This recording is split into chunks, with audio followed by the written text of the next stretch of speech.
हरे कृष्णा। जय माता दी भक्तों। माता के पवित्र शुभ नवरात्रों का आगमन हो चुका है। तो आज के वीडियो में हम जानेंगे नवरात्रि पूजा की विधि, ऐसी मुख्य बातें जो कि नवरात्रि पूजा के दौरान हमें अवश्य करनी चाहिए। तो आइए स्टार्ट करते हैं आज का वीडियो नवरात्रि पूजा पर।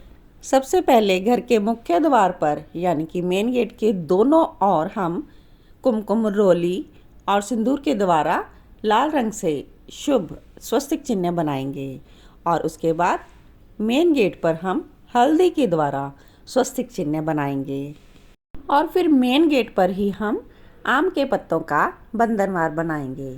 आम के पत्तों का बंधनवार बनाकर इस पर भी हम कुमकुम और हल्दी के तिलक लगा देंगे। इसके बाद हमें घर के मुख्य द्वार पर ही दहलीज पूजन करना है। दहलीज पूजन माता के शुभ आगमन चिन्ह बनाकर हम कर सकते हैं और ये भी हल्दी और कुमकुम के द्वारा इसको हम सजाते हैं। आप चाहें तो रंगोली इत्यादि भी बना सकते हैं।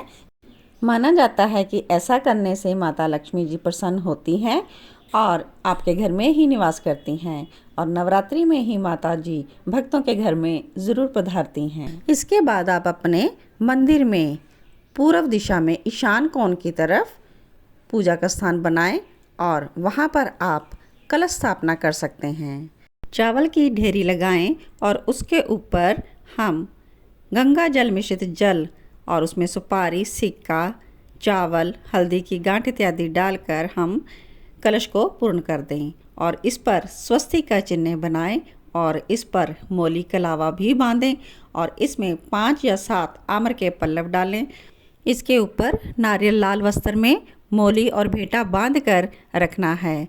नारियल के विषय में कहा गया है, अधोमुखम शत्रु विवर्धनाय ऊर्ध्वस्य वस्त्रम बहुरोग वृद्धे प्राची मुख विनाशनाय तस्मात् शुभम समुख्यम नारियलेशम। यानी कलश पर नारियल रखते समय इस बात का ध्यान रखना चाहिए कि नारियल का मुख नीचे की तरफ ना हो।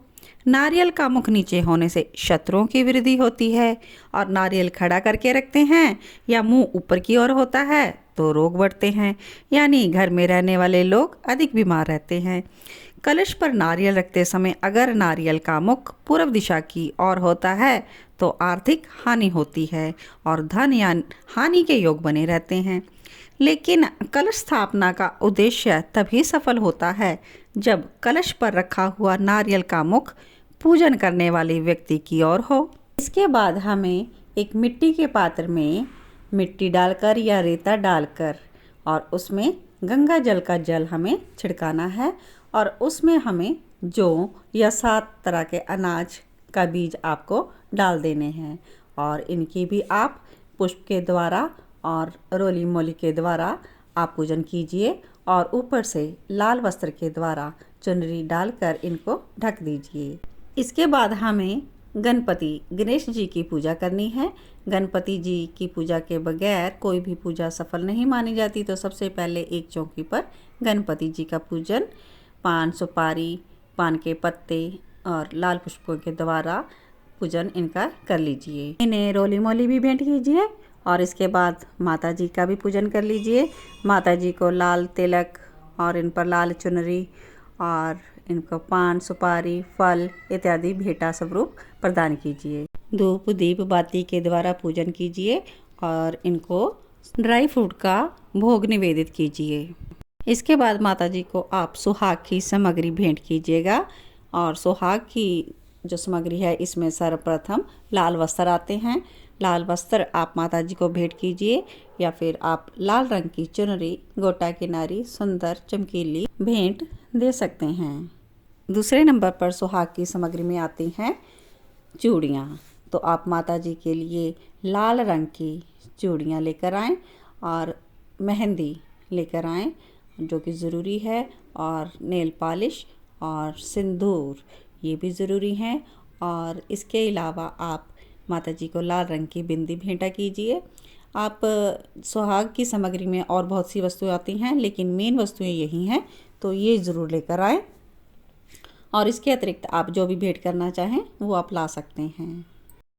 पहले दिन माँ शैलपुत्री की, दूसरे दिन माँ ब्रह्मचारिणी की और तीसरे दिन माँ चंद्रघंटा, चौथे दिन माँ कुष्मांडा, पांचवें दिन स्कंद माता की और छठे दिन माँ कात्यायनी की, सातवें दिन माँ कालरात्रि की और आठवें दिन महागौरी की, तो नौवें दिन माँ सिद्धिदात्री की पूजा की जाती है। पूजा के दौरान आप लाल रंग के पुष्पों का प्रयोग करें और माँ दुर्गा की पूजा सूखे वस्त्र पहनकर करनी चाहिए, गीले कपड़े पहनकर नहीं। कई महिलाएं ऐसा देखने में आता है कि बाल खुले रखकर पूजा करती हैं, ये बिल्कुल ही निषिद्ध है। विशेषकर दुर्गा पूजा या नवरात्रि पूजा, हवन पूजा और जप में बाल हमें खुले नहीं रखने चाहिए।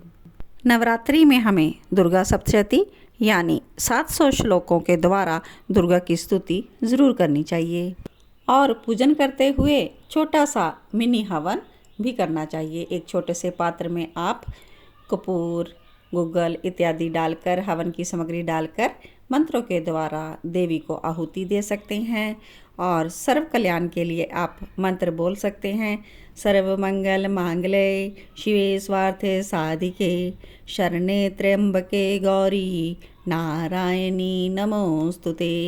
बाधा मुक्ति और धन पुत्र आदि प्राप्ति के लिए सर्व बाधा विनिर्मुक्तो धन धान्य स्थानवित मनुष्यो मत परस्वादेन भविष्यति न संशय। आरोग्य और सौभाग्य प्राप्ति के लिए देहि सौभाग्यम आरोग्यम देहि मे परम सुखम रूपम देहि जयम देहि यशो देहि द्विषो जहि। तो इस प्रकार से आप हवन ज़रूर कीजिए। तो आशा करती हूँ आज का वीडियो आपको पसंद आया होगा। स्टेप बाय स्टेप नवरात्रि की पूजा विधि आपके साथ शेयर की गई है। आप अपने प्यारे प्यारे कमेंट्स YouTube इनबॉक्स में ज़रूर दीजिएगा और इस वीडियो को ज़्यादा से ज़्यादा लाइक और शेयर कीजिएगा और जो भी व्यूअर्स देख रहे हैं मेरे चैनल को सब्सक्राइब ज़रूर कर लीजिएगा। कृष्णा डिवोशन चैनल आपको भक्ति के मार्ग पर अग्रसर कर रहा है, तो धर्म का प्रचार करने के लिए कृष्णा डिवोशन चैनल को ज़्यादा से ज़्यादा सब्सक्राइब करते रहिए और धर्म का प्रचार प्रसार करने में सहयोग दीजिए। सभी को जय माता दी, जय श्री कृष्णा। ओम नमो नारायणा, ओम नमो नारायणा।